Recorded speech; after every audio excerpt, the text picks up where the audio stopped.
The Massachusetts State House has historically been a boys' club. Fewer than 200 women have ever served as an elected official under that dome. And right now, less than a quarter of the legislature is female.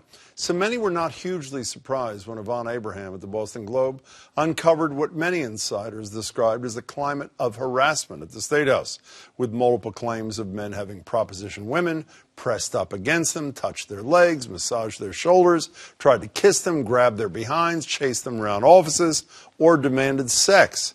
And possibly worse yet, many were afraid to report these kinds of incidents to anyone. In response, the House brought in a group of outside attorneys to help their team review current sexual harassment reporting policies. A few days ago, those attorneys released a report outlining their recommendations for change, including the hiring of an equal employment opportunity officer who would be in charge of confidentially investigating all complaints against staff and legislators, mandatory training, and expanding and revising the current sexual harassment policies to include gender identity issues, social media, and reporting procedures. Joining me now are Martha Coakley, former Attorney General, partner at Foley Hoag, who helped come up with these recommendations. Nice to see you. Hey, Jim. State Representative Kane is a Republican from Shrewsbury. Representative, thanks for being here, too. Nice to see you. I know it's a long list of things, and I only included a few. What is really high up there in terms of importance, Martha, that I didn't include? Well, first of all, the really important thing is having this independent office that will be apart from the HR function. And there are a lot of sort of low-level but important upgrades around making sure that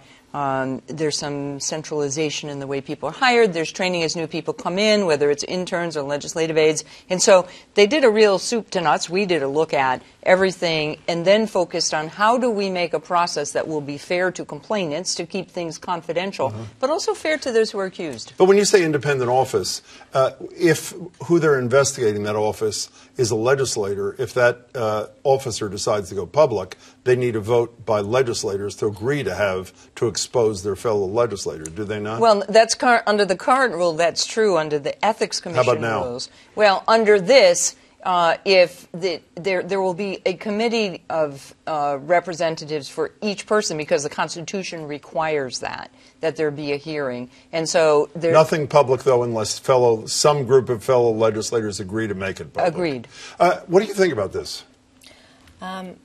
I think that the process that they undertook to arrive at the conclusions that they arrived at was very transparent and fair to people. We had multiple opportunities to weigh in on what our own experience had been there, what were the things that concerned us. There were 4 sessions held for legislators. There was 7 held for staff.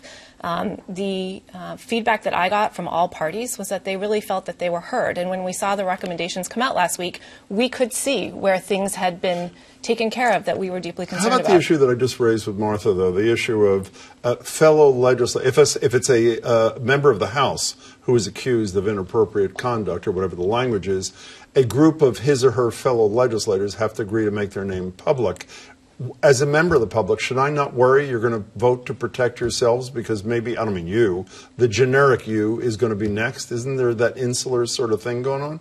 I don't think so. I think that all of us who are legislators right now want to make sure that the State House is a place where people can come to work and feel confident that if there is an issue, they have a place to go and that it will be resolved fairly and confidentially, which right now, if you come forward, it isn't always the case that it's a confidential process. That was a big concern on the Senate side, by the way, too, about accusers of the husband of Stan Roosevelt. It's a concern in general. It always has been with rape victims, domestic violence victims, children. So part of what we looked at was whether other systems have been designed to kind of accommodate this, and we brought that to bear here, I think, balancing those two things, that it could be confidential for 50%, 80% of complaints that can be resolved short of a hearing, instead of having to go immediately to a nuclear option of a public hearing. Yvonne Abraham said in her most recent piece a couple of months ago about all this that some current legislators are amongst them who are being pointed out by these unnamed women.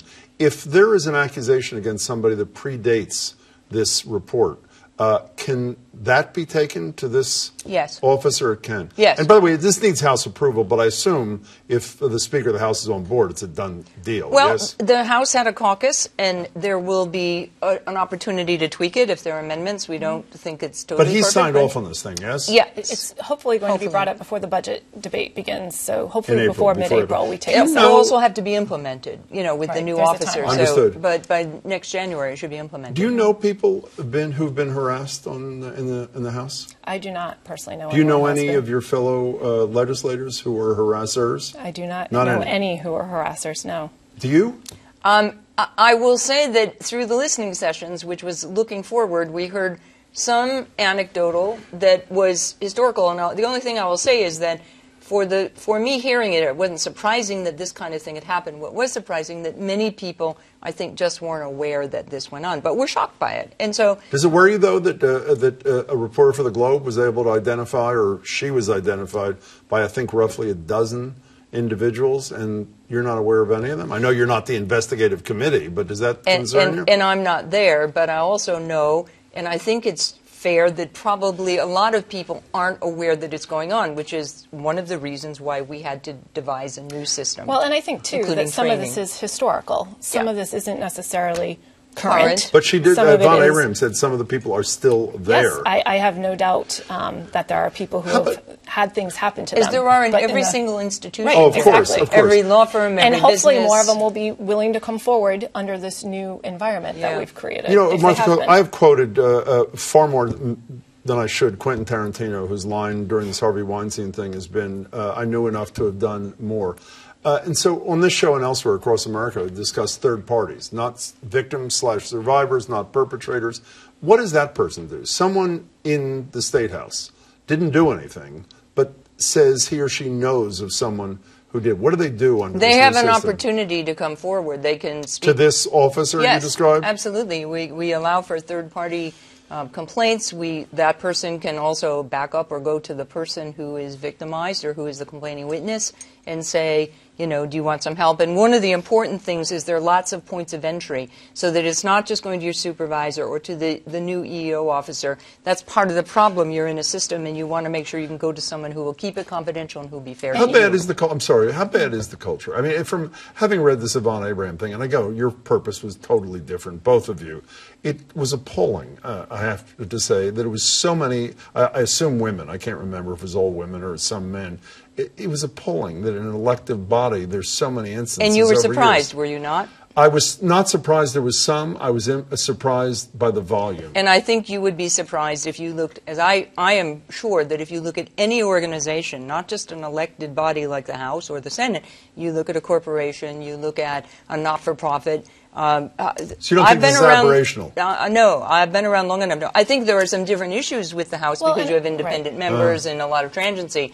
But in general, the idea that people in power, if they're men, use sexual harassment of younger women or any age women as a bullying technique, as a power technique, that's not new. Well, especially women and men who need something from them, like lobbyists and others. You were about to say something. No, I think it's really the power differential. Yes. I think when you see environments where that exists, it's taken advantage of. Is this, speaking of power, is this the best that you think it can be, or is it the best that you and your colleagues thought could pass the House? I don't mean that as a criticism. No, I mean, I hear your sort question. of a la Barack Obama, don't let the good be the enemy of the perfect. Fair enough. And I think part of what's important also in this is that we're going to presumably do a baseline climate survey to get anonymous sense of how things are. We're going to do it every 2 years for the next 6 years to measure that, because we think that we want to make sure it's aimed at the right problems and issues and that there aren't some things we're missing, but the climate survey will let us do that. Last thing for me is this is just the House, for people who are not clear. Yes. Is there an effort to convince your Senate colleagues and the executive branch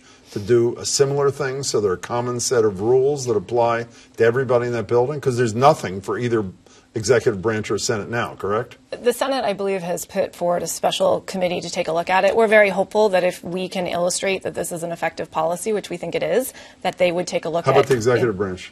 I don't know what they're underway with, but it's true. There are multiple parties who exist in that one building, Exactly. and so that we need to figure out how do we make sure that it's a safe environment for all. But this is a really good first start, and I think it's on the cutting edge, not just in Massachusetts, Yes. for other agencies, but for the country. Martha, nice to see you. Thank you so much. Representative, I Good to see appreciate you. your time. Thank you.